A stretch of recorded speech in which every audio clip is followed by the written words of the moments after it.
Et voilà, bonjour et bienvenue dans Verbouille, le podcast qui commence par un verbe et qui peut finir en couille à tout moment. Et aujourd'hui, je ne suis pas avec Marie, je ne suis pas avec Mathieu. Aujourd'hui, je suis accompagnée d'un nouvel invité que vous ne connaissez pas, que vous allez découvrir avec moi et qui s'appelle Franz. Bienvenue Bonjour. Franz. Bonjour Elodie, bonjour à toutes, bonjour à tous. Et merci pour l'invitation. Merci à toi d'avoir accepté l'invitation, d'être avec Plaisir. nous pour l'heure qui vient. Tu peux dire tout ce que tu veux, tout est publié en explicite, donc tu n'as pas besoin de restreindre ton vocabulaire, tes idées, tes propos. Bon, on évite les points Godwin idéalement, mais sinon tout va bien.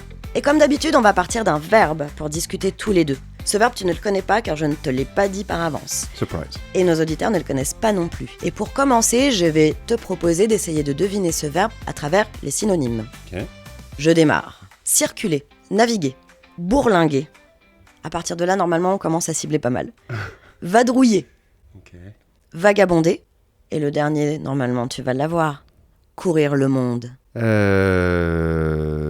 Voyager. Oui! Aujourd'hui, on va parler voyage et du verbe voyager pour échanger tous les deux. Ah ouais, il a de quoi dire. J'avoue, parce qu'en plus, au bout d'un certain moment, on a fait un certain nombre de voyages. On va voir comment ça se déroule. Malgré notre jeunesse éternelle. 25 ans forever. 28 mois.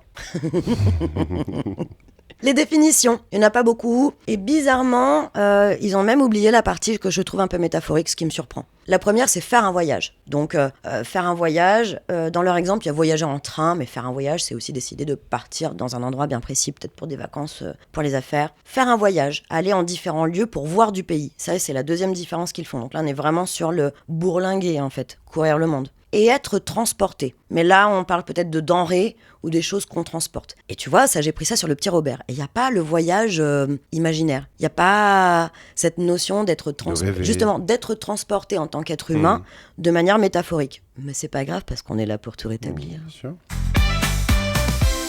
On aime bien se questionner, parfois juste brutalement comme ça, ou à travers les expressions de la langue française. Et aujourd'hui, je voulais traverser quelques expressions avec toi, et on va se poser des questions en cours de route. Let's go. Le voyage au long cours, pour partir loin, faire des périples. Comment tu choisis tes destinations, toi ? Moi, j'ai pas beaucoup voyagé dans ma vie. Donc c'est ça qui est un peu particulier. Donc j'ai découvert le voyage un peu tard. Et j'ai toujours choisi les destinations par des... On m'a provoqué le choix de la destination. Donc mon premier long courrier, par exemple, c'était un mariage. Des amis qui sont mariés en Colombie. Et donc du coup, j'ai eu l'occasion d'aller en Colombie pendant 1 mois. Mais j'aurais certainement jamais choisi la Colombie avant. Là, c'était l'occasion qui faisait le larron. Exactement.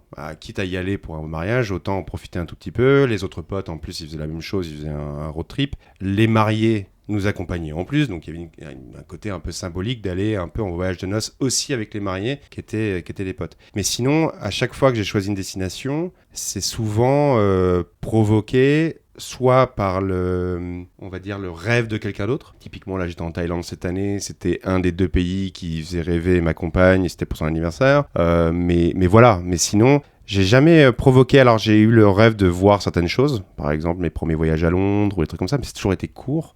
Je rêve de voir New York. J'ai 37 ans. J'ai toujours pas vu New York. Tu vois. Donc, mais je pense peut-être le voyage en P2, on en parlait tout à l'heure de P2, j'ai bien peur de mettre le voyage en deuxième importance, qui est, je pense, une erreur à un moment donné. Ça dépend, tu vois, tu es en train de développer ton goût pour le voyage. Après, je sais que toi, tu fais des voyages pour affaires, ce qui peut être une occasion de découvrir un endroit dans lequel tu pourrais retourner pour d'autres raisons, ou pas, au demeurant. Se faire inspirer des voyages par les uns, par les autres. Moi, il y a beaucoup de voyages qui m'ont été inspirés par des gens, j'y aurais jamais spécialement pensé. Je suis partie en Namibie avec mon conjoint. Si j'avais pas rencontré mon conjoint, je ne serais jamais partie en Namibie. Moi, j'ai un rêve qui, lui, le passionne pas spécialement. Je voudrais faire la Louisiane. Je voudrais voir un peu cette région qui a tellement d'histoire et qui a aussi beaucoup souffert.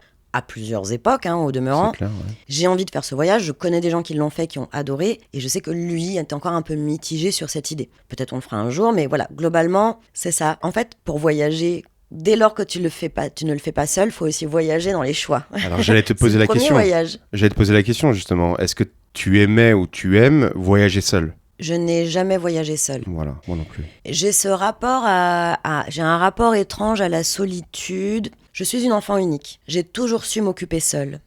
Mais s'occuper seule dans l'intimité de sa chambre ou de son chez-soi, c'est très différent que de s'occuper seule dans un lieu public ou dans le public, dans le monde. Ouais. C'est extrêmement différent. Il y a seulement, je pense, moins de 10 ans que je suis capable d'aller manger seule dans un restaurant sans que je m'arrête à la porte d'entrée. Ça, c'est quelque chose de compliqué. Je pense qu'il y a moins de 10 ans que pour la première fois de ma vie, je suis allée au ciné seule. Mais parce qu'il y a des étapes comme ça dans ma vie, pareil, il m'est déjà arrivé de poser une journée un jour pour visiter un château. Mais parce que j'ai eu l'envie de le faire seule, pour que tout le planning m'appartienne, qu'il n'y ait absolument aucune contrainte. Et au final, je me suis dit, en même temps, dans la mesure où je vais visiter quelque chose, je ne peux pas m'ennuyer que d'être seule. Ça ne peut pas être un problème d'être seule, je vais faire des découvertes.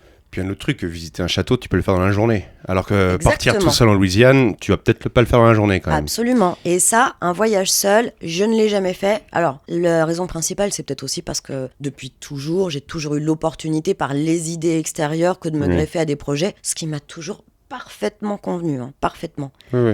Et en fait, la question, en retour, ne s'est jamais posée dans ma vie. À aucun moment, je me suis dit, je veux faire ce voyage et je vais le faire seul. Pas eu besoin, en fait. Pas un sujet. Mais j'ai toujours eu ce grand débat, parce que j'ai des amis qui ont pas mal baroudé, qui prenaient leur sac à dos et qui partaient 2 semaines tout seuls, qui rencontraient plein de gens en auberge de jeunesse, dans les voyages qu'ils ont fait. Ça a l'air top. J'en suis absolument incapable. Alors, je pense que du coup, ces gens-là seraient sauraient répondre à ta question de bien manière, parce qu'ils ont dû choisir eux-mêmes leur voyage, puisqu'ils sont allés tout seuls. Moi, je suis pas capable. J'ai envie de partager un souvenir, en fait. Oui. J'arrive pas à partager un souvenir avec moi-même. Les photographies qu'on fait avec ses yeux et pas avec un appareil photo, c'est ça un souvenir, c'est une photographie avec ses yeux. En fait, je les aime bien aussi les faire à travers les yeux de quelqu'un d'autre. Oui. C'est important pour moi. C'est se remémorer des choses et pouvoir en parler avec quelqu'un. Quand je voyage tout seul, j'ai peur de rentrer et de me dire, je vais raconter mon histoire, mais en gros, je veux parler de moi. J'ai pas de témoin à ça. Ce qui me fait chier de parler de moi.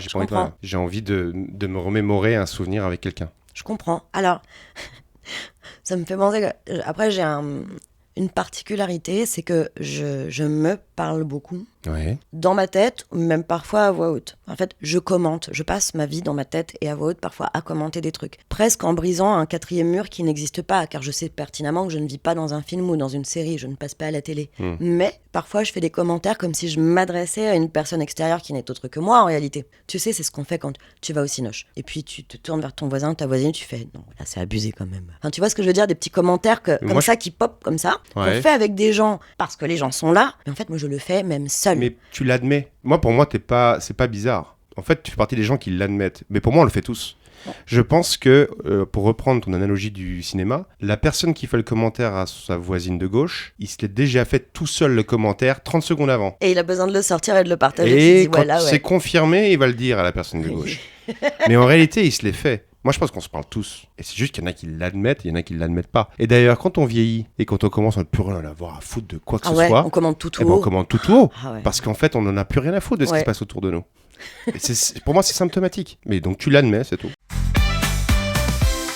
Quelle pourrait être ta pire expérience de voyage? Tiens, je vais raconter le début de mon voyage en Thaïlande, alors qui était fabuleux, au demeurant, mais j'avais tout organisé au mois de juin, plutôt mai, 1 an avant, quoi. Et quand tu organises tout un peu en ligne, ta crainte, c'est d'arriver là-bas, que ce soit une arnaque et qu'en fait, t'es plus rien. Ouais, et donc, moi, un enfer, ça serait de débarquer dans le pays que j'ai choisi, de débarquer à l'hôtel que j'avais choisi et qu'on me dise « Ah bah non, mais moi, j'ai absolument rien pour vous. » Et alors, c'est là qu'on voit mon côté aventurier.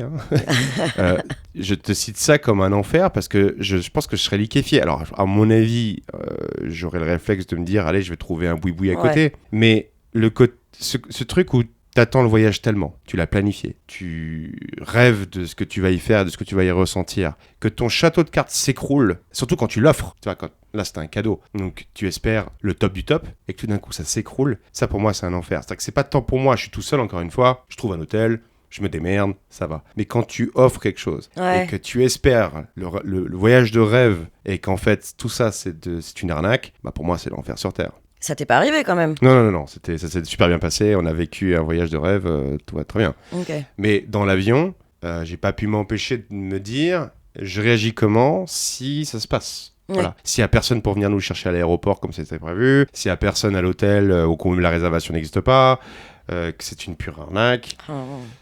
Quelle angoisse. Ouais. Bah, voilà, j'ai plutôt pensé à ça qu'autre chose. À la rigueur, les rats, les trucs sales, ça arrive, c'est pas grave, tu changes. Oui. Mais quand tu offres quelque chose et que ça s'écroule, c'est ça plutôt. Ça fait mal, hein. Ouais, j'ai pas du tout envie de vivre ça. Ouais, je comprends. Moi, j'ai la chance d'avoir fait que des voyages qui m'ont plu et qui se sont quand même globalement bien passés. J'ai juste, dans 2 voyages que j'ai faits, eu des petites choses anecdotiques. Je suis partie à Londres avec ma copine Kat il y a longtemps maintenant. On est parti. Alors, Londres, pas donné. On était plus jeunes. On n'avait pas nos salaires de maintenant. Et on décide de se prendre. C'était les hôtels de la compagnie EasyJet, en fait. Ils avaient sorti des hôtels qui étaient un petit peu des formats Formule 1. Ah oui. Vraiment des petits cubes, mais en centre-ville, tu vois. Mais vraiment des cubes, pas de fenêtre, une mini salle de bain collée à la chambre. On savait même pas comment ouvrir les valises. En fait, on circulait et le lit était collé au mur. Et j'ai développé pendant tous ces voyages que j'ai faits une angoisse, c'est que c'est toujours moi qu'on met contre le mur.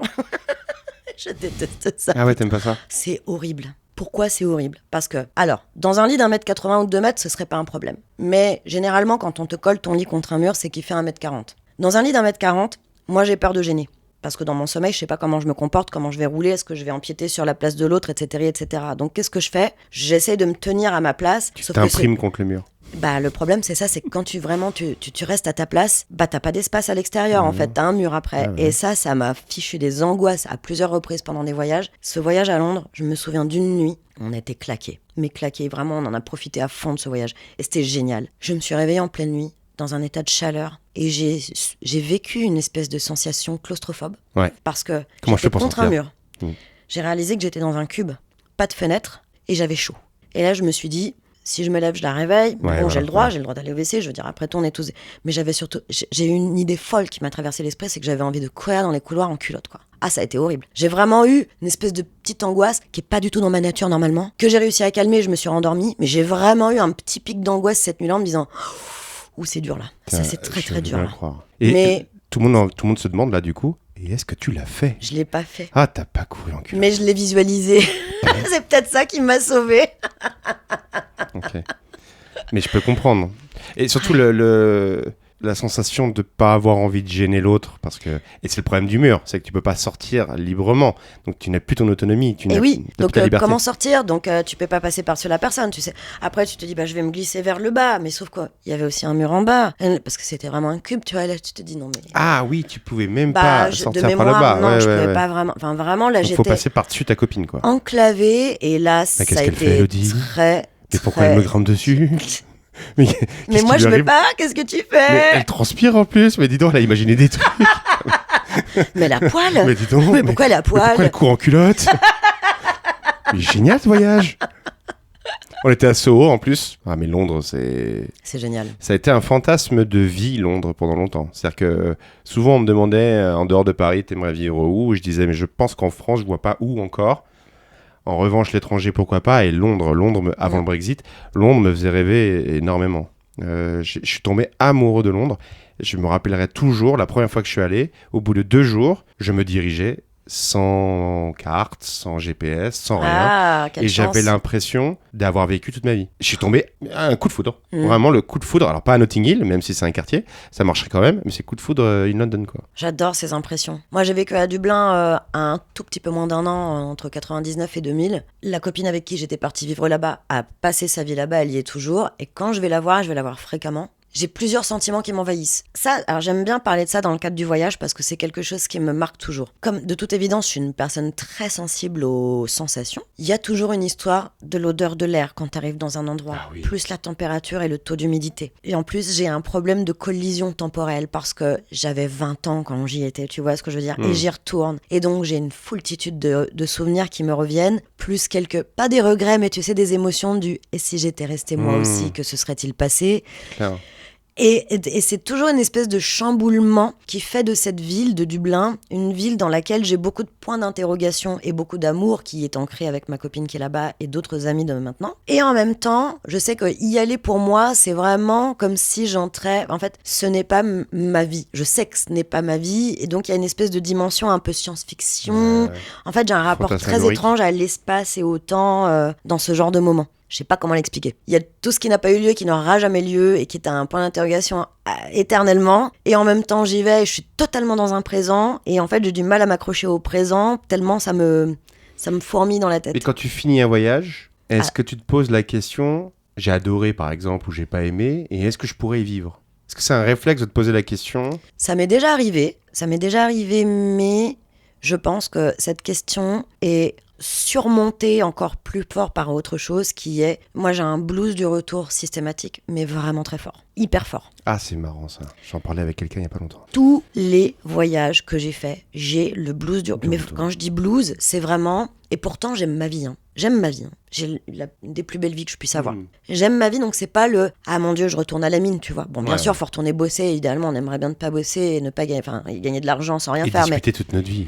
Mais ouais, mais j'ai ce blues énorme de me dire « Mais il faut revenir dans une norme, dans un standard, dans une routine. » Et j'ai pas de problème avec la routine à nouveau. Je suis quelqu'un qui a beaucoup besoin de routine. Mais c'est ce moment fugace qui doit se terminer, et ça me fait mal. Et du coup, ça me bloque sur ce genre de questions. Est-ce que je me la suis posée? Tu vois, non, T'es du genre à pleurer dans l'avion du retour? pas si je quitte pas des gens. D'accord. Quand je pars en vacances avec des amis, pendant une bonne dizaine d'années, je suis partie avec la même troupe d'amis à Majorque. C'était super et tout.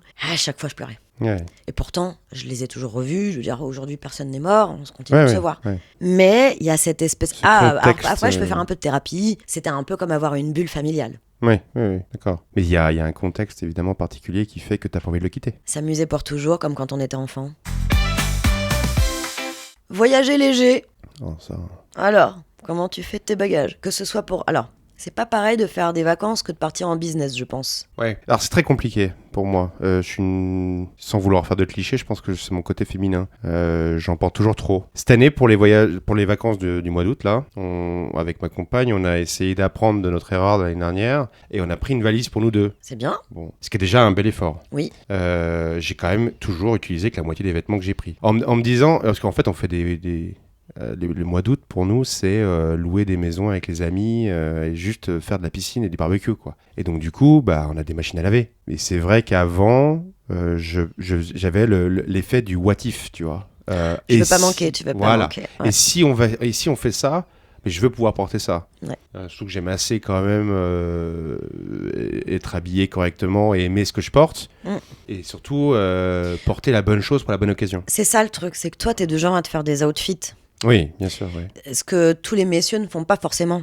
Oui. Là, je dis messieurs comme si j'avais 75 ans, mais je veux dire, tous les hommes ne composent pas De plus en forcément plus. des outfits. De plus en plus, hein. Ouais. Mais dans l'entourage que je connais, tu vois, je connais pas mal de gens qui seront tout à fait OK d'avoir soit un jean, soit un pantalon de ville, et peut-être 2-3 chemises, et les combinaisons se feront bien. Voilà, ouais. Mais voilà, ils vont pas se dire, non, par contre, cette chemise-là, je pourrais la mettre qu'avec ce pantalon-là, Exactement. et Ou clairement, ses je vais prendre mes chaussures, et deux. ainsi de suite, bien Et sûr. ouais, il y a La beaucoup de ceinture réflexion va avec les derrière, chaussures. hein. Ah oui, tout à fait. Donc du coup, si je prends ces chaussures-là, faut que je prenne la ceinture qui va avec. Je vais pas prendre l'autre. Donc, je rajoute des accessoires. Bon, bref, c'est ce qui fait que t'empiles, t'accumules, ainsi de suite. Voyager léger, c'est très compliqué. Mais si tu me garantis que je peux faire ma lessive comme il faut et tout, je peux arriver à me limiter. On va dire que ça passe par ça. Les seuls endroits où je sais que voyager léger, je peux le faire dorénavant, c'est quand je sais que je vais d'abord passer un temps infini au bord d'une piscine ou d'une plage. Parce que ça veut dire quoi, globalement? Ça veut dire maillot de bain. Donc, au pire, je vais prendre 3-4 maillots de bain. Voilà. Ça veut dire d'un peignoir ou un pagne ou un machin qui te permet d'aller d'un point A à un point B, d'aller chercher un cocktail au bar. Si tu as envie de porter un paréo. tissu, tu vois, un paréo, quelque Une chose. sortie de bain. Une sortie de bain, exactement. Donc éventuellement, parce que j'ai envie d'être un petit peu coquette, j'en prendrais peut-être 2 différents, tu vois. Ouais. Et puis après, j'ai constaté que le soir, je vais pas avoir besoin de 50 tenues. Mais bon, parce que là, je pense beaucoup à l'endroit où on va depuis 3 ans. Et globalement, on va pas marcher plus de 2-3 km pour aller dîner. Je vais pas mettre des talons parce que déjà, je Pas de pas restaurant envie de... fancy. Voilà, on n'en est pas à ce stade. Et globalement, la rotation, même sur 10 jours, quand tu vas dîner avec des fringues, à moins de te tâcher, les fringues, tu les as portées 2 heures, quoi. Donc franchement, je fais des rotations. Donc, j'arrive maintenant à partir assez léger. On part avec une valise pour 2 dans ce genre de contexte. Donc, ça se passe très bien. Mais là, on parle que de vêtements. J'allais Voilà. rebondir. Est-ce que tu allais rebondir sur les produits d'hygiène? Alors, il y a les produits d'hygiène. Par exemple, là, on parle de maison, piscine et tout. Il y a moyen que j'ai déjà voyagé avec mon ventilo. Parce que je savais qu'il n'y avait pas de... Je savais qu'il n'y avait pas de, Ah ouais, là, c'est... de clim. On a voyagé avec Mais le ventilo l'année dernière. J'ai déjà craqué en achetant plein de jeux de piscine et je les ai apportés. Donc j'avais un filet de volley, j'avais des ballons, J'adore tellement. j'avais des jeux pour les gosses.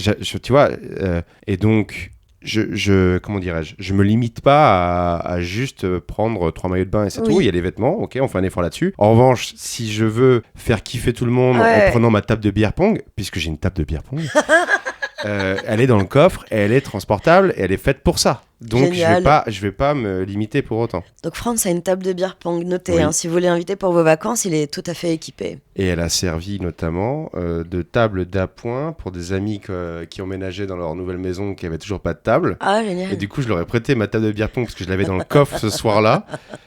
Et ça leur a fait un table petit moment. Génial. Ouais. Non, j'ai pas emmené de choses folles. J'ai failli une année, ma voiture que j'ai depuis plus de 10 ans, c'est une petite 2 places avec un tout petit coffre derrière. Et je suis partie avec ma copine Audrey. On est parti dans le sud, dans les Landes, avec ma bagnole, toutes les deux. Déjà, on n'a pas pris les valoches. On a tout foutu dans des sacs plastiques pour bien bourrer le coffre comme on pouvait. On a failli oublier. J'ai oublié les draps d'ailleurs, mais bon, on nous en a prêté. Bon, bref. Et j'étais à 2 doigts de lui dire, parce on prenait une toute petite location dans laquelle on avait déjà dormi et tout. Et je sais pas ce qui m'a pris. Je me suis vraiment cru comme si j'allais chez moi. Je dis, mais il y a une télé, je me souviens plus. Elle m'a dit, bah non, je crois pas, sinon fallait payer un supplément et tout ça machin. Et puis elle m'a dit, mais on sera tout le temps dehors. Je fais, ouais, mais j'en ai une petite, est-ce qu'on prendrait pas? Elle m'a regardé, elle m'a fait, non, mais est-ce que tu peux arrêter tes conneries? Surtout connaissant ta voiture en plus. Non, mais en plus, mais maintenant en y repensant avec le recul, je ne sais pas ce qui s'est passé dans ma tête. On n'est pas parti avec la télé. Okay. Alors par contre, là, cette année, tu vois, par exemple, je pars enfin en vacances bientôt, là. Il faut que je fasse un truc. Il faut que j'achète un stock de bombes solaires. Oui. Parce que là-bas, c'est 25 balles. Hein. Et je compte pas payer 25 balles parce que j'en utilise quasiment une par jour. Je suis blanche comme un cul. Donc là, faut que je fasse un stock. Je vais aller à la foire fouille, je sais pas où. J'avais fait ça l'année dernière. J'en avais plein la valoche. Est-ce qu'on t'a déjà confisqué des produits d'hygiène, justement, que t'as mal évalué ou estimé la taille, là, les fameux 20 millilitres ou je sais pas quoi, ou 100 millilitres Pas trop, mais je peux raconter un truc où on va dire, j'ai un peu honte, mais en même temps, c'est un peu mignon. J'avais pas beaucoup voyagé dans ma vie et on part en voyage de fin d'études. Et à ce moment-là, l'avion, je sais pas, j'ai dû le prendre 3 fois dans ma vie à ce moment-là et j'étais toujours avec mes parents, donc finalement, ou les adultes, on va dire, et donc j'ai rien eu à gérer avant. Et donc on part, on fait le voyage de fin d'études dans les îles Canaries. Et Lanzarote à côté, Fuerteventura. Et on se balade à un moment donné et je vois mon parfum, pas cher. Donc je me dis, fantastique. Ah, trop bien. C'est pas cher l'Espagne, génial. Je prends du coup la bouteille et j'ai aucune idée de la règle des 100 millilitres. Je te dis, je connais pas le monde de l'avion autrement qu'avec des adultes. Et tu me vois passer la sécurité et la personne qui me regarde et qui me dit, mais monsieur, c'est pas possible. C'était une énorme bouteille, évidemment. Et là, je suis comme dénu et quand même, je faisais pas non plus 12 ans. Et elle me regarde comme si j'étais complètement débile. À ton âge, tu sais toujours pas ça. Ouais. Et je me suis senti con dans tout l'aéroport à voir ma bouteille, lui dire au revoir de loin, en lui faisant un petit signe de la main. J'ai profité de toi en 3 pchits. 100 balles les 3 pchits, merci. Et donc au final, je me suis senti très très con. Mais sinon, maintenant, je pense que du coup, ça m'a donné une belle leçon. Ça vaccine, hein. Ouais, ça vaccine. Moi, ça a dû m'arriver aussi. Mais il me semble une fois avoir été en colère parce que je crois qu'on m'avait pris un objet, j'ai oublié lequel, alors qu'on venait de laisser passer des gens avec des canettes de plus de 50 centilitres. Scandale. Bah, j'étais pas très contente. Ouais. Je pense qu'ils se sont engagés à aller boire juste après, mais enfin, pardon, excuse-moi, je peux m'engager à faire des tas de trucs, mais tu vas pas venir me vérifier. J'étais pas contente. En plus, ça marche pas. Mais d'ailleurs, par contre, je ne me limite pas. Parce que moi, mes produits d'hygiène, quand même, j'en ai quand même pas mal. Je fais un peu attention, le côté un peu crème, machin et tout. Moi, je voyage avec mon gel douche. Et parce que c'est le mien. J'ai un truc que j'achète en pharmacie, qui est bon pour ma peau. Je sais que c'est bien. Il est énorme, il est monstrueux. Je voyage avec. Mais là, ça nécessite que tu dois vraiment avoir des trucs en soude, quoi. Du coup, on oublie le côté de l'avion, évidemment. Ou alors... Ah oui, ok. Oui, okay. ou alors, on parle d'avion. Où il rentre dans la valise de soute, exactement. Okay. Mais je veux pas faire confiance aux produits que je vais trouver quelque part. Ah, c'est rigolo, ça. Non, moi j'ai un attachement plutôt à... Alors, moi aussi, mais je sacrifie le corps au visage. Je préfère emporter mon gel de visage qui n'est pas le même gel que pour mon corps et les crèmes qu'il me faut pour mon visage. Pour le corps, en général, je vais m'en sortir. 10 jours, je vais m'en sortir... C'est rare qu'il y ait des trucs qui puent vraiment trop dans les hôtels. Ah oui, alors c'est rare. Oui. Moi, c'est plutôt une question d'hydratation que de puer ou machin. C'est une question de... Voilà, j'ai la peau qui va tirailler, ce genre de conneries. Donc, si je peux prendre, je prends. Je comprends. Je sais pas, c'est peut-être un peu bizarre. Non, pas du tout. Non, tu sais, j'ai une peau atopique, hein, je sais très bien de quoi tu parles. Ouais, et moi j'ai une peau atypique. Tu connais ta prochaine destination ? Non, c'est marrant. Tu t'es pas projeté encore dans On s'est l'idée ? posé la question dans la voiture au retour des vacances en se disant tiens, ce serait quoi le prochain voyage ? Mais en fait, c'est un petit peu difficile de se projeter. Alors, prochain avion, je pense que ça va être la Corse parce que j'ai des amis qui fêtent leurs 10 ans de mariage et qui nous organisent un week-end prolongé où ils gèrent tout. J'adore le concept d'ailleurs, de fêter ses 10 ans de mariage avec ses potes. Mais c'est vrai qu'on n'a pas trop projeté de gros voyages encore parce qu'on sait jamais si on a un petit pain dans le four, par exemple. Ça pourrait arriver. Et donc, ça serait con de devoir annuler si jamais. Enfin, bon, bref. Donc voilà. Très bien, ça sera un autre voyage. C'est un autre voyage. Bizarrement, il y aura un 3e passeport dans l'histoire. J'ai tellement hâte. Comment tu voyages sans bouger ? Comment tu t'évades ? Très peu. En fait, je me rends compte très peu. Alors, pour la petite anecdote, avec Elodie, on sort d'un séminaire, on a dû faire une grosse introspection. Et mon côté imaginatif et mon côté rêveur, il est très faible. Mais je pense parce que j'ai énormément rêvé avant. Et donc, je pense que j'ai utilisé tout le quota de rêve, tu sais, avec toutes mes fantasmes de devenir une célébrité sportive X ou Y. Par exemple, je peux raconter l'anecdote que quand j'étais gamin, quand j'étais aux toilettes, je simulais des interviews. Je faisais genre, je sortais d'un match, par exemple. Alors, c'est comme ça que j'ai appris l'anglais aussi, hein, parce que quand je suis rentré, j'ai appris l'anglais en Irlande. Et quand je suis rentré, donc je parlais quand même beaucoup mieux anglais. Et pour pratiquer, parce qu'à l'école c'était nul, pour pratiquer, je simulais des interviews comme si je répondais à un journaliste en anglais. Je l'ai tellement fait. Ah ouais, c'est ouf. C'est hyper pratique, hein, c'est un bon conseil pour vous qui apprenez l'anglais. Avec ma pote Kat, avec qui j'étais hier soir, donc on s'est connus en BTS, donc on parle pas de personnes qui avaient 14 ans, on avait 18 ans. Ouais. Un jour, on était chez elle, ses parents n'étaient pas là. Et alors attention, hein, moi ma jeunesse, ça n'a pas été drogue, alcool, sexe, musique et débauche, hein, parce que j'ai été avec ma copine Kat. Elle a retrouvé parce qu'on a un certain âge, tu sais, la caméra de son père. Et là, on s'est dit, viens, on se maquille, on se gaufre les cheveux, on s'habille. Et on était très fans d'ABBA et on fait des interviews des gens de ABBA pendant leur divorce et tout. Je te jure. Je crois qu'elle a retrouvé. Mais mon Dieu, qu'est-ce qu'on aime rigoler. Mais c'est c'est une forme de théâtre, hein. Ça me choque pas que tu dis ça. C'était incroyable. Mais... Après, on a habité ensemble et on a continué à faire tellement de conneries. On a fait une soirée scotch. C'est pas le whisky là, tu parles pas de whisky. Non, c'est une soirée scotch où on s'est scotché la face toute la soirée. Tous les gens qu'on avait invités, on a fait des jeux, on s'est fait des têtes, on a fait des tas de photos. J'ai plein de photos. Ah, trop drôle. On a fait une soirée, alors il y avait Kat et Audrey, où on s'est, je sais pas pourquoi, on a fait 2 étapes. La première étape, c'était, on s'est fait des maquillages très noirs, un peu comme Kiss. Après, on a tout fait baver dans tous les sens volontairement. On faisait des photos avec des têtes de rebelles qu'on n'avait pas. Hein.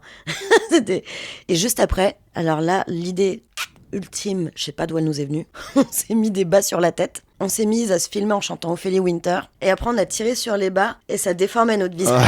On a continué à se filmer, à chanter. Dieu m'a donné la foi. Voilà, c'était ma jeunesse de débauche. Tu es dans un safe place, je te comprends parfaitement. Mais ouais, je pense que c'est comme ça que je rêvais aujourd'hui. Après, rêver, c'est pas forcément rêver au voyage, rêver à l'évasion. Toi, il y a des choses qui te font rêver. Il y a le football américain qui te fait rêver. Il y a tout ce que...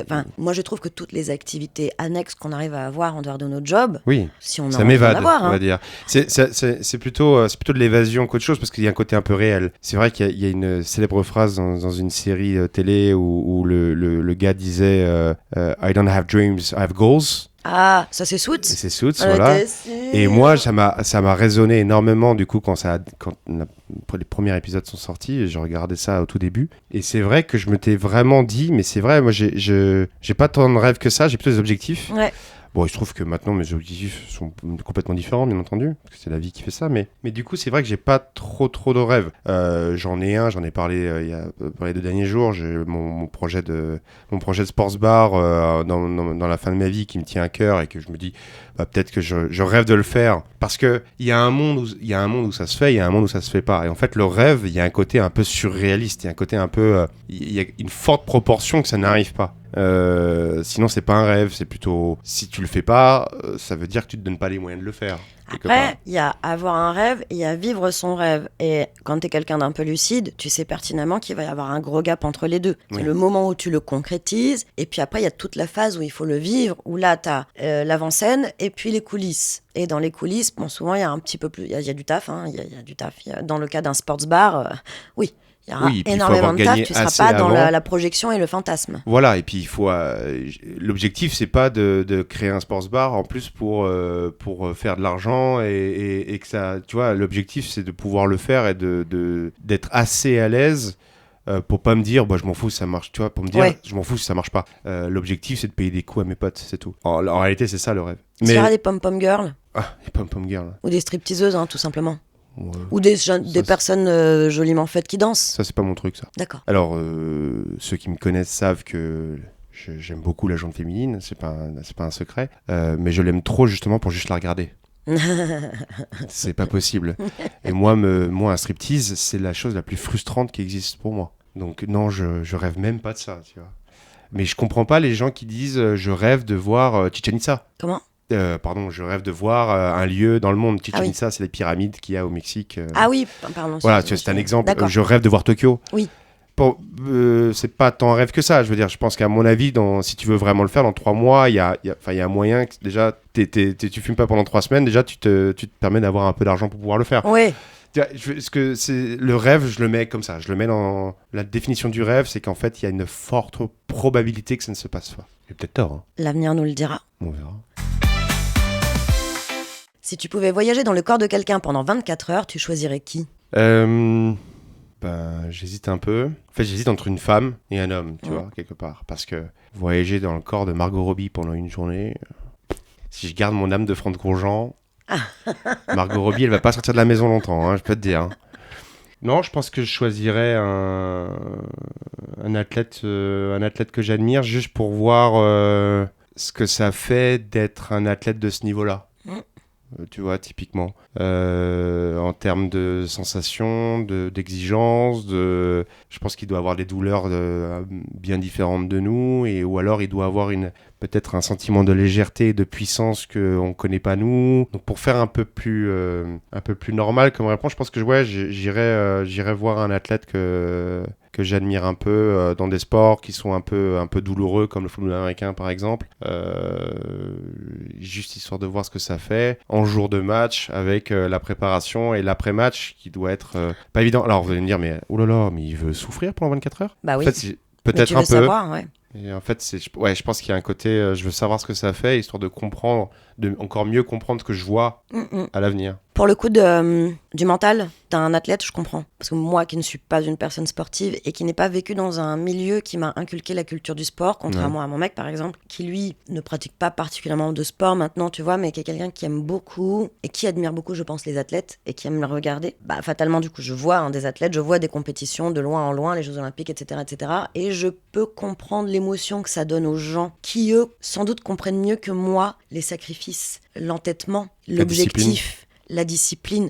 En fait, il y a tellement de composantes qui ne font pas partie de mes composantes que c'est presque alien pour moi. Mais je comprends parfaitement, mais c'est comme... J'aurais pu mentir et sortir un philosophe, un homme de lettres, et de dire... Oh, j'ai qu'une envie, c'est de savoir comment il pense. Mais ça serait complètement mentir, parce qu'en réalité, je pense que j'arriverais même pas à le comprendre. Oui, non. Mais c'est exactement la même chose, en réalité. Stephen Hawking, tu peux te mettre dans sa peau. Bonjour les 24 heures, déjà. C'est pas marrant, hein. Mais j'ai plus... je sais qu'il faut quand même que je choisisse quelqu'un que je vais cerner. Un tout petit peu, où je vais comprendre son contexte, comprendre comment il vit. Et j'avoue que je connais un petit peu plus le monde athlète que le monde littéraire. Je pense que j'ai lu 8 livres dans ma vie, donc... Ah oui, j'ai pas beaucoup lu. Ouais. Intéressant. Est-ce que tu veux faire un petit jeu ? Toujours. Alors, comme je sais que tu aimes les jeux, ce sera un jeu sur les jeux. Donc on parle un peu du voyage, mais peu importe, jouer ça fait voyager aussi. Oui. Je vais te lire des définitions et tu vas me dire si tu devines de quel jeu je parle. Ok. Celui-ci, c'est un classique qui te donne souvent envie d'être plutôt norvégien ou finlandais selon le tirage. Mikado ? Non. Norvégien ou finlandais selon le tirage. Norvégien ou finlandais selon le tirage. D'ailleurs, un jeu de mots là. Essaye d'inventer un mot norvégien ou finlandais. Scrabble. Tout à fait. J'adorais le Scrabble. Ça me rappelle Pourquoi ma au grand-mère. passé? Parce que ça me rappelle ma grand-mère. Je jouais au Scrabble contre ma grand-mère. J'ai toujours adoré ce jeu. Un Moi jeu aussi, de j'adore vieux, ça. mais je trouve ça génial. La preuve mathématique que les vaches peuvent ruiner ta soirée. T'inquiète pas, je couperai les silences, tu sais. Je Ouais. suis spécialiste pour ça. Oui, je m'en doute. La preuve mathématique que les vaches peuvent ruiner ta soirée. Donc, il y a un côté chiffre quand même là. Mais le côté vache, je l'ai pas. C'est un jeu avec des cartes. Effectivement, il y a des chiffres et il y a des vaches. Et oui. Mais alors, Peut-être tu le connais pas peut-être que je après. le connais pas. C'est le 6 qui prend. Ah, alors j'en ai entendu parler parce que c'est un jeu qui a eu un énorme succès. Alors je vis au-dessus d'un magasin de jeux, pour info. Donc du coup je discute beaucoup avec ma voisine de la boutique. Et c'est un jeu qui a fait un carton et j'avoue que je n'y ai jamais joué. C'est très sympa. Ok. Voyons si tu connais celui-ci. C'est le seul jeu où un chat qui pète est une bénédiction, mais un chat qui explose signe ta fin. J'adore comment t'as cette capacité d'écrire aussi bien. Alors, dis donc, tu me sors des jeux, je ne dois pas le connaître non plus celui-là. Alors celui-ci, c'est Exploding Kittens. Je ne connais pas. C'est alors, j'y ai joué 2 ou 3 fois il y a 2 ans. T'as pareil, t'as un jeu de cartes avec différentes cartes et puis c'est un concept d'embêter tes adversaires ou de... Je sais plus très bien, je pense qu'il faut se débarrasser de ces cartes. Et puis il y a forcément des handicaps et des avantages en fonction... Et ça tourne qu'avec des chatons qui ont soit des pouvoirs, soit bon c'est des armes, ouais. C'est très étonnant mignon. que ma femme m'ait pas montré ça. Exploding Ouais, Kittens. je n'y manquerai pas. Un jeu où tu réalises que relier Brest à Vladivostok, c'est plus facile que de trouver des arcs-en-ciel. Alors il y en a plusieurs pour le coup là. L'original ? Relier Brest à Vladivostok. Alors l'original parce que celui dont je parle a plusieurs versions, donc je parlais de Ah. Mais toi t'es sur plusieurs jeux différents. Oui, j'ai c'est l'impression. ça. C'est ça. Tu vois, parce que tu pourrais parler de risque aussi. Là non, c'est pas risque. Là t'as des cartes Ok. de plusieurs couleurs. Bien, je fais ma liste de prochains jeux à acheter, mais j'ai l'impression que je connais pas des classiques, moi. Des cartes de plusieurs couleurs. Avec des villes, je te le donne. Vas-y. Les Aventuriers du Rail. Ah, je connais pas du tout. Mais en fait, il y a plein de... Je suis perdu. Je sais pas si c'est des Je classiques, suis ça. désolée, je voulais pas te Ah mettre non, mal à l'aise. non, au contraire, je suis en train de faire ma liste de prochains achats. Les Aventuriers du Rail, en fait, donc c'est toute une Et non carte... pas du Reich. Merde, point Godwin, putain, on avait dit point Godwin. Ceci dit, les Aventuriers du Rail, si tu fais les Aventuriers du Rail, ça peut très très mal tourner. Hein.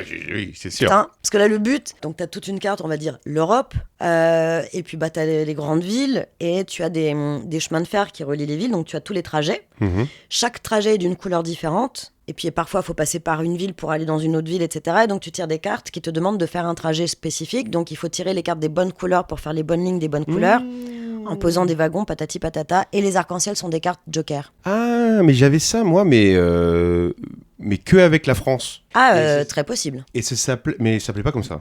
Et t'avais des épingles de différentes couleurs et tu tirais du coup l'épingle de départ et l'épingle d'arrivée. Ah. Et il fallait trouver le chemin le plus rapide. Et ça utilisait des vraies routes. D'accord, Française, j'ai en jamais fait. vu ça. Et mais j'étais gamin, j'ai complètement oublié le nom du truc. Et j'avoue que j'aimais bien. Bon, ça m'a pas rendu meilleur en géographie, hein, mais Ah oui, non, ça moi non plus. Hein. Les Aventuriers du Rail, j'ai déjà joué plusieurs fois, je ne sais pas placer Vladivostok. je note du coup. Je note.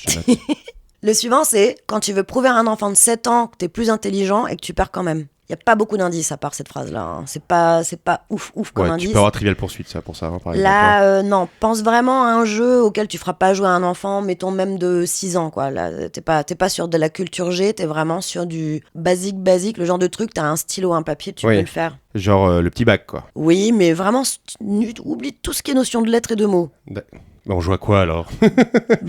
Au morpion, Ouais. et donc...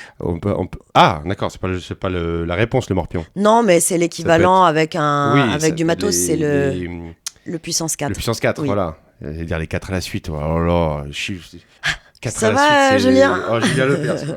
Oui, C'est même plus lui, en plus, c'est l'autre, là, je sais plus comment il s'appelle. Étienne. Qui Samuel fait Etienne. une espèce d'événement... T'es pas Samuel Etienne? Oui, Ouais, Samuel qui Etienne. fait un événement, là, il y a un événement d'influenceurs, là, pour lever des fonds, pour Bah oui. des œuvres caritatives. The Event, je crois, ça s'appelle. Je sais plus le nom, mais Mais lui, il y participe et il paraît que si on accède à sa cagnotte et qu'on lui remplit sa cagnotte, il se présente aux élections. C'est ce que m'a dit ma copine Ah ouais Catherine. Oui. Et il est Twitcher, jeux vidéo. Bah oui, mais c'est pour ça que... Il a des tatouages Yakuza partout. C'est fou, ça. C'est dingue. Ouais, c'est C'est un génial. truc de ouf.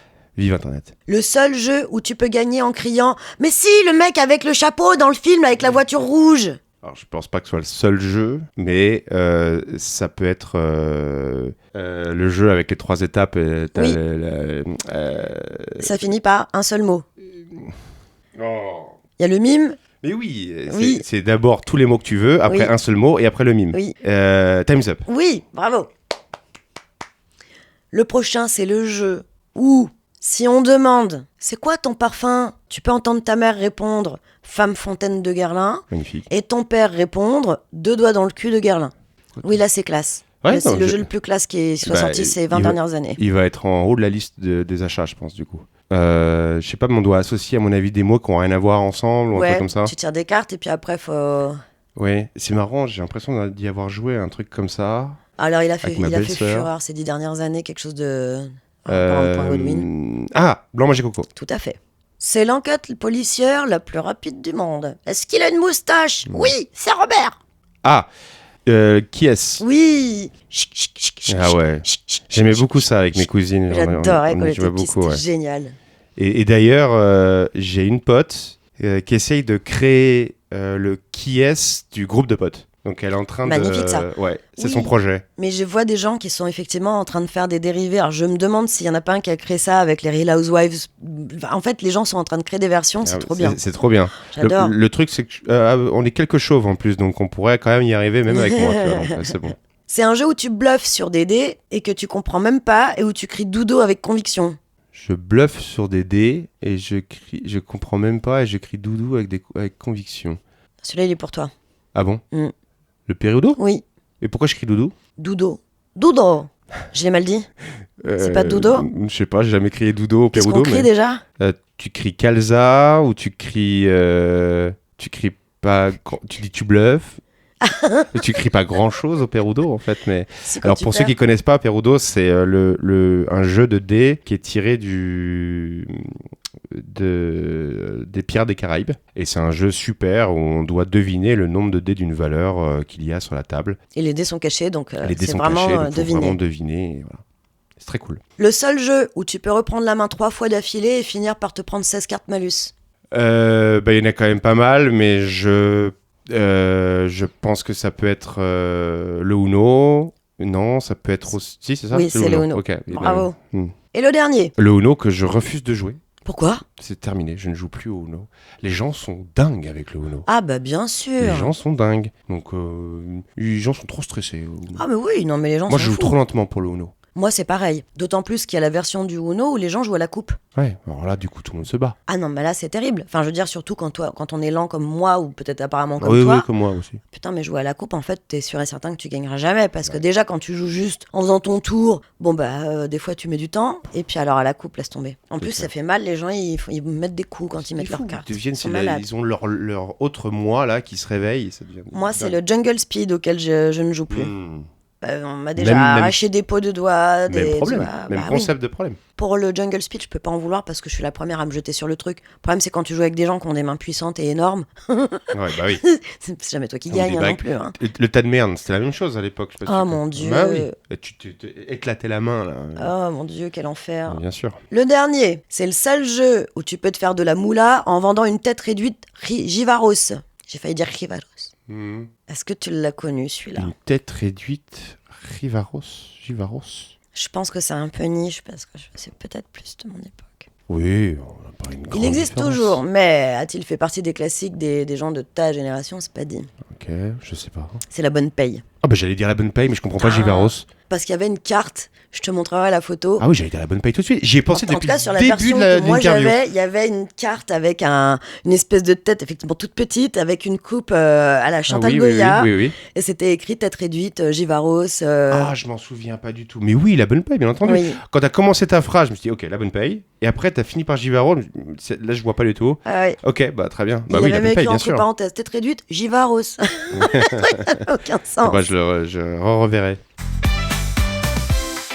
Est-ce que tu veux faire un Marie Fuck Kill? Ah bah bien sûr. Génial, je... Est-ce que tu veux faire des aventuriers ou des... Alors là, il y aura que des hommes. Je suis désolée, mais bon, c'est tombé comme ça. J'ai eu un petit coup de... Aucun problème à dire qu'un homme est beau, hein. Et là, on va... Donc là, je te propose des gens de l'aventure mais pas fictives, des vraies personnalités de l'aventure ou des personnes réelles, mais plutôt du cinéma. Permets-moi de prendre cinéma parce que je pense que ma culture dans l'aventure, elle est pas dingue. Ah non, j'ai pris des gens abordables quand même, parce que moi-même, j'ai pas une culture... Ok, Non, alors on part sur le cinéaste, cinéma et j'ai pris des gens... je les ai choisis vraiment... Alors pour toi, comment vas-tu le prendre ? J'en sais rien, mais je veux dire, c'est toi qui m'as inspiré. Ok. Tu vas voir pourquoi. Okay. Sylvester Stallone, Okay. Arnold Schwarzenegger et Bruce Willis. C'est bien. Je pense que je couche avec Stallone, je me marie avec Bruce Willis et je tue Schwarzy. Alors, si j'ai des copains de muscu qui m'écoutent, ne le prenez pas mal parce que Schwarzy est toujours une idole dans le monde de la musculation. Mais c'est juste que moi, il m'inspire pas grand-chose. Rocky, c'est Rocky. Donc Rocky, pour moi, c'est l'idole. C'est le symbole même de la réussite, de l'underdog, de l'outsider qui réussit, qui se bagarre. Puis je rappelle que c'est à moitié une histoire vraie en plus. Et Bruce Willis, comment dire, si t'as envie, déjà je suis chauve, donc ça quand même amène des points communs. Et puis il m'a bercé, moi. Donc, il m'a bercé, il avait cette tête du papa qu'on voulait tous, et que du coup, si je peux apporter ce papa-là à mes enfants, parfait. Hein. Ouais, je comprends. J'ai presque le même tri que toi. Je pense que comme toi, j'épouse Bruce Willis. Alors c'est rigolo parce que moi, je ne pense pas à eux dans leur rôle, parce que je connais bien la carrière d'Arnold Schwarzenegger. Je suis pas experte en Bruce Willis, mais bon, c'est ok. Stallone, par contre, j'ai vraiment vu très peu de films avec lui, donc je n'ai pas cette histoire avec les films de Stallone. Ouais, je comprends. Et si je dois donc plutôt me projeter dans l'histoire de ces gens, pour ce qu'ils m'ont inspiré du peu que je sais d'eux par les médias, je dirais que j'épouserais Bruce Willis. Je pense que je fuckerais Arnold Schwarzenegger. À son prime. Ah bah oui, mais... À son prime, il avait un corps... Son fils, t'as regardé White Lotus ? Bien sûr. Ouais. Mais on en parle, à quel point il lui ressemble, son fils ? Ah, il a un bel air, ouais. C'est un truc de malade mental. J'avais même pas vu son nom générique, le truc démarre et tout, je vois la gars, je fais, mais pardon, c'est... Comment cette personne ressemble-t-elle autant à Schwarzenegger ? Il a pas l'accent allemand, mais c'est vrai que... C'est un truc de ouf. Autrichien, bref. Et je kill Stallone parce que, juste, je n'ai pas d'attachement à l'acteur dans sa profession parce que ses films, je les connais peu. En plus de ça, il a pas l'esthétique. Enfin, tu vois, voilà. Et j'en connais pas assez pour ne pas faire ce choix. J'ai un film à te conseiller avec Stallone pour le voir sous un autre jour. Oui. C'est Copland. Copland, il joue le rôle d'un shérif du New Jersey un peu débile. Ouais. Et en fait, il se confronte aux grands flics new-yorkais. Donc, le New Jersey, c'est les pouilleux. Hein. Et en plus, c'est le shérif débile des pouilleux. Donc, autant te dire que le grand chef new-yorkais, il lui chie dessus, quoi. Et comme il est un peu simplet, l'autre, il se laisse faire un petit peu. Et Stallone simplet, c'est quand même... Tu l'imagines pas trop. Ouais. Et c'est De Niro qui joue le rôle du flic new-yorkais. Et il y a une affaire, il se passe des trucs, et les flics new-yorkais sont un peu mis en question. Et du coup, le shérif du New Jersey se met à enquêter, alors que son rêve, c'est quand même d'être flic new-yorkais aussi. Ouais. Donc il y a une certaine admiration, et il va à l'encontre de son admiration dans le cadre de cette enquête. Et il a zéro crédibilité puisqu'il est simplet et que personne ne le respecte. Et donc Stallone est étonnant dans son jeu d'acteur, et il sort des carcans qui le définissaient. Et vraiment, je vous le conseille. Merci beaucoup, et je le regarderai avec grand plaisir parce que tu m'as beaucoup donné envie. Bon, tant mieux. Je te propose qu'on conclue. Et pour conclure, je vais garder pour l'instant le même type de conclusion que j'ai fait pendant toute la Summer Edition, en parlant d'un mot qui n'existe pas dans la langue française. C'est cool ça. En un seul mot en tous les cas. Et aujourd'hui, je voulais parler du mot Wanderlust, que bizarrement, j'ai l'impression d'avoir déjà entendu ou vu, mais je m'étais jamais posé la question de ce que ça signifiait. Et le Wanderlust, donc c'est un mot allemand, apparemment déjà c'est un hashtag populaire sur Instagram, je n'ai pas vérifié, je vais en croire les écrits. Ça indique un désir irrésistible d'explorer le monde. Wanderlust. Donc Lust, c'est l'envie, et Wander, ça doit être l'errance. Enfin, comme wandering, comme en anglais en fait, hein, les germaniques. Mais d'ailleurs, il y a une boîte à Paris qu'on appelle le Wanderlust. C'est ce mot-là. Peut-être, ouais. Je sais pas et donc c'est... boîte, Non, ça donnait envie d'explorer le monde. Moi, je suis allé 2-3 fois, ouais. Et t'as exploré quoi comme monde ? Le monde de la night ? Ouais, c'était une boîte ok, quoi. un peu has-been sur la fin. Ah, c'est toujours là qu'il faut s'arrêter. Sinon, c'est la saison de trop. Faut savoir s'arrêter, exactement. C'est clair. Comme dans les séries. On va se quitter dans quelques secondes. Et avant qu'on se quitte, je voulais que tu nous dises où on peut écouter tes podcasts, sur quelle plateforme, quand. Si tu as envie de nous le partager, tu es le bienvenu. Ben moi, comme on l'a dit, je suis plutôt issu du monde du sport et donc j'ai notamment des médias autour du football américain. Et donc, je travaille pour le plaisir, dans deux types de podcasts. Le premier, c'est celui qui parle d'une franchise NFL qui s'appelle les Carolina Panthers. Et je fais partie du fan club de cette franchise NFL. Et donc, du coup, on en parle. Voilà. Et donc, je suis cette franchise et on débriefe, on raconte ce qui leur arrive et ainsi de suite en tant que fan. Et puis, sinon, j'ai un autre média qui tourne autour aussi du football américain qui s'appelle Fantasy Ballers, dans lequel on parle d'un jeu qui s'appelle la fantasy, qui est une religion aux États-Unis, mais qui est un jeu vraiment, vraiment dans le sens ludique du terme, et qui va vous constituer une équipe de vrais joueurs de football américain, et en fonction de leur vraie performance sur le terrain, vous avez des points, et donc vous gagnez vos matchs ou non. Et donc on a un vrai média là-dessus, puisqu'on est le premier média francophone sur le sujet, un site web, fantasyballers.fr, et puis 3 émissions par semaine, donc il y a un peu de travail, mais on est 8, et donc c'est là-dedans que je m'exprime. Donc c'est la première fois que je fais un podcast autre que sur le sport, et je suis ravi. En tout cas, merci encore pour l'invitation. Merci à toi, merci d'avoir passé tout ce temps avec moi, c'était génial. Merci beaucoup, Franz. Peut-être à bientôt. Ouais, j'espère. Déjà à lundi. C'est clair. Bisous tout le monde. Merci de nous avoir écoutés. La semaine prochaine, un nouveau brise-glace qui précédera la semaine suivante, un épisode entier avec encore une nouvelle personne à découvrir. En attendant, retrouvez-nous sur toutes vos plateformes, Apple Podcast, Spotify, Deezer, Amazon Music et plein d'autres encore. Retrouvez-nous sur Instagram, @verbouille.podcast. Abonnez-vous à notre podcast, mettez-nous 5 étoiles si vous aimez et faites savoir autour de vous que ce nouveau petit podcast est très sympatoche et qu'il mérite toute votre attention. Gros bisous!